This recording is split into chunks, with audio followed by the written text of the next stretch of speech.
Hi. I know there's a glare, but I wanted you to see these beautiful flowers, the roses behind me. I don't know if you can really see them.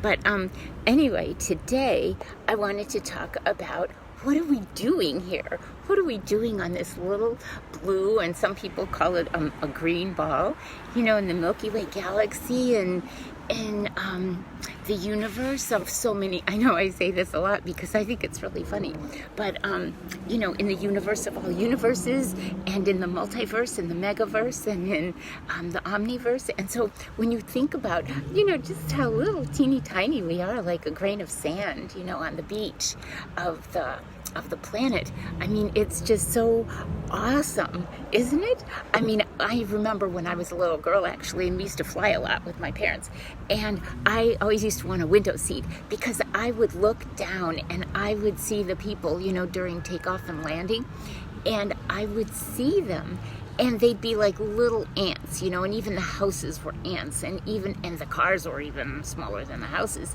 And you could see blocks, you could just see how the city was designed. And sometimes I think, gosh, what if two people there are like mad at each other and they're like in a fight, or there's a husband and wife and he's yelling at her and she's yelling at him, or kids are getting bullied or whatever. And I think that's like so ridiculous because it's just so silly, I mean, here there are billions of people and they're so insignificant, really. I mean, that's one way of looking at it, is that we are so insignificant. And then, of course, the other way of looking at it is that we are an aspect of God, and so we are all powerful. And but on a relative scale, all our problems are ridiculous when you think about it, like just standing in line at the grocery store, or road rage, or just anything. Like, we chip our nail, or we burn soup, or what I mean. Yeah, or one person wants to go to a French restaurant and the other person wants to go eat a pizza. I mean, and everybody has an argument, and then they're like mad at each other, and the co-workers, there's all this office fighting and stuff, and you just think, just grow up, just chill out. But anyway, so back to that was kind of ad-libbing, oh my gosh. But going back to what are we doing here? On earth we have a choice, and we can either be ruled by the mind, which is the ego, and what are we here to do? And so there are endless distractions of relating to people, places, and things, versus choosing the soul, which is about the heart, which is about love, and it's about what are we here to be instead of what are we here to do, and where are we here to go, and stuff like that. I mean, it's really about seeing what's really important. And that book, Don't Sweat the Small Stuff, because it's all small stuff. And that's the truth. Truly, it is. Everything is just kind of ridiculous. And so we can focus our attention on being the best we can be, and growing as people, and growing as souls, and expanding, and seeing what's really important in life, and doing the very best we can, because we're here to polish ourselves. We're here to expand, and we're here to raise our vibration, and we're here to increase our consciousness, and we're here to love, and we're here to see ourselves in others, and we're here to mirror to others so that they too can grow, and others mirror to us so that we can become better versions of ourselves. And that's really what the Christ consciousness is all about. It's about embodying those gifts that the Christ has taught us, and being kind to everyone, and seeing, even when people get so caught up in their silly little human ridiculousness, it's about seeing, it's just wounds. And so, sometimes if we just give somebody a hug and we just say, oh, you'll be okay. It's really okay. I understand. I know it hurts, but you'll get over it. Because in the scheme of things, when you're on your deathbed, you're not going to remember this little ridiculous thing. Yeah?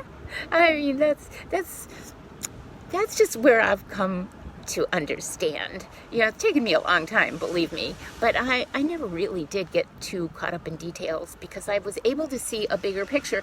And, I really think it had to do with traveling so much because my father was born and raised in Greece. He was born and raised on a small island in the Aegean. And so he came here, and he was a doctor, but he didn't have any family here at all. And all of his family was there. And so he really felt out of place here. And, he talked with an accent, and he liked everything Greek. And, he was here with, a bunch of Americans. And people from other countries.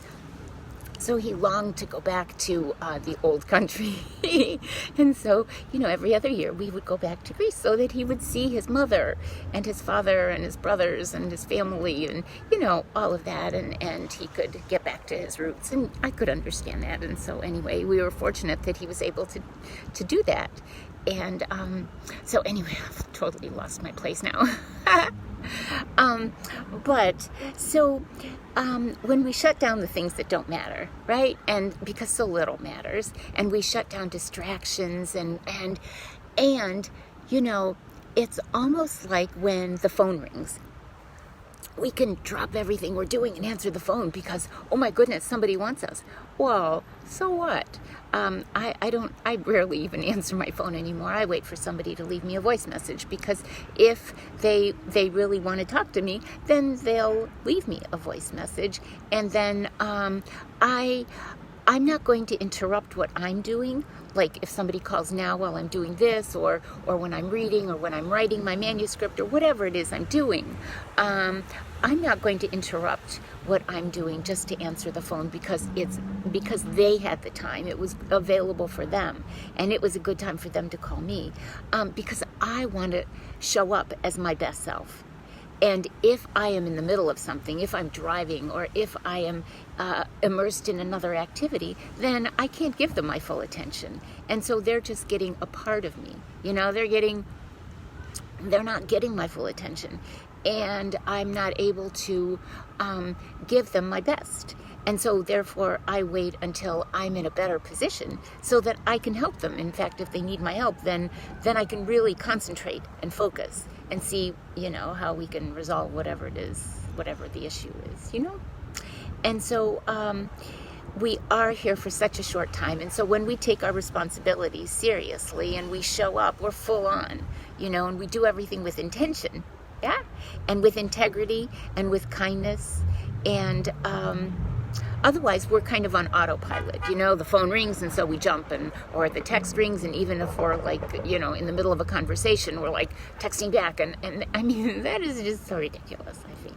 But anyway, and truly, I'm as guilty as anyone about that in my past. And because I am Greek, and because, Greeks talk with their hands, and they are very passionate, and they love to talk, and they love to dance, and they love to cook, and they love to eat, and they we have lots of fun. And so, I, in my relationships, I never really gave the best of me, I think. And it's kind of eye-opening to think about that the more I think about it, and I don't know why I'm disclosing all this to you, but anyway, I never really gave my best because I kind of saw people as being temporary. Because they weren't people I was going to spend the rest of my life with. They were, just temporary, and so they were my friends, but they weren't. I didn't see myself growing old with them. Or having them be a really integral part of my life. And so I didn't give them my best. And I do feel guilty about that because I think I deprived them and I deprived myself of being full on in a relationship because I didn't give them the best of me. And because, some of them, they didn't want the best of me, right? They either wanted my money, or they wanted my time, or they wanted my help, or they wanted this or that, but they didn't really want the best of me. And so, and I could feel that, you can feel that too, when someone is not in it for you and doesn't doesn't, love your heart and doesn't, you know what I mean. And so I didn't give them the love that I could have. I didn't give them the support that I could have. I didn't give them the loving touches that, Greeks are, that we do. And, or the advice, or, just that part of me. I kept that to myself. And yet now, as I became more interested in spirituality, I realized that everyone we meet is there for a purpose. It's to show us something about ourselves. And so we don't meet anyone by happenstance. We meet people for a reason, and we are here for a reason, as are they. And we are to love and to be loved, and we are to give everyone we meet our best, really, as best we can.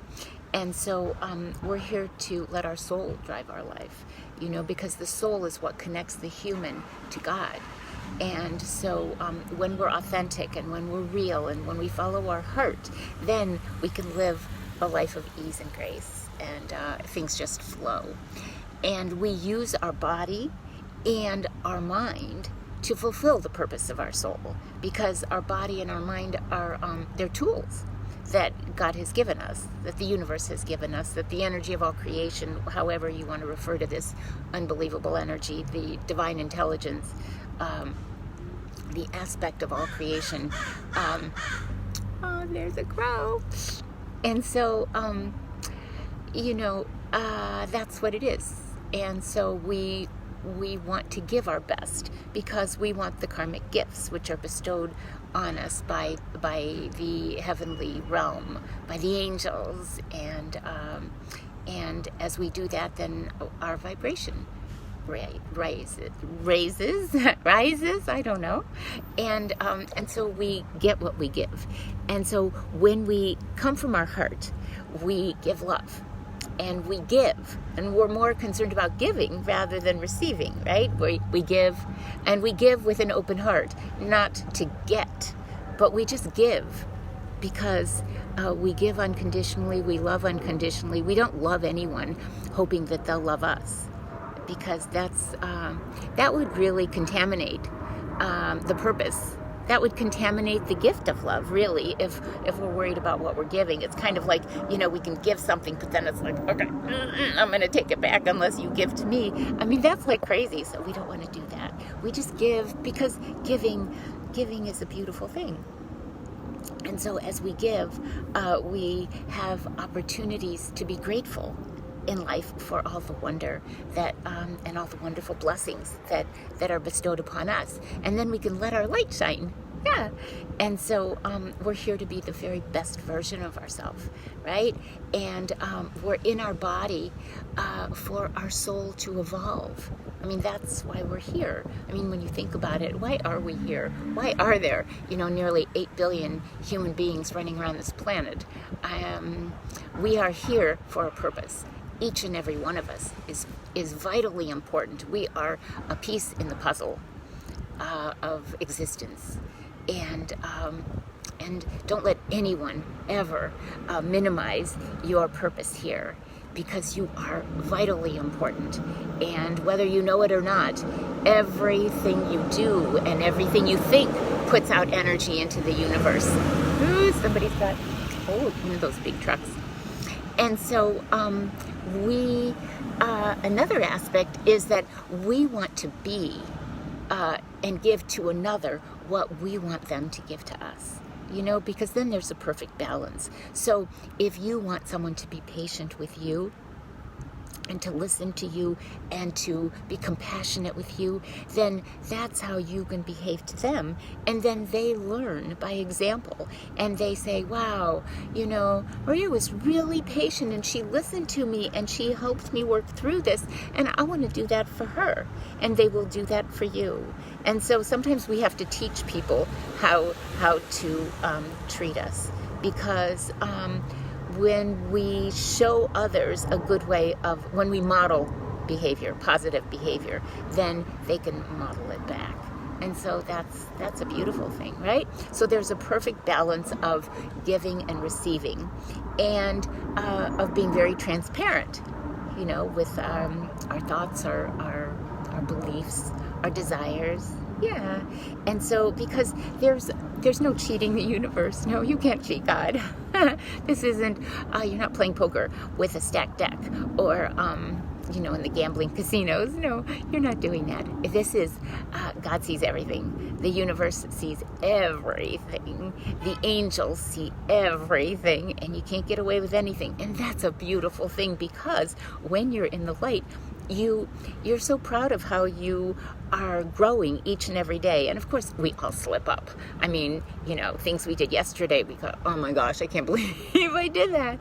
But then today, I'm not going to do that, or I will be more mindful. Yeah? And so we just keep improving and improving. And as we improve, we become so much happier within ourselves, and then we see the world to be a brighter, happier place. So that's my message for today, and I wish you a beautiful, beautiful Saturday, and I wish you a beautiful Valentine's Day tomorrow. I hope the love of your life just is in your life, and I hope he treats you with respect, or she treats you with respect and love, and may you just bask in a beautiful connection, and enjoy, okay? And I love you, and I will talk to you tomorrow. Okay, bye.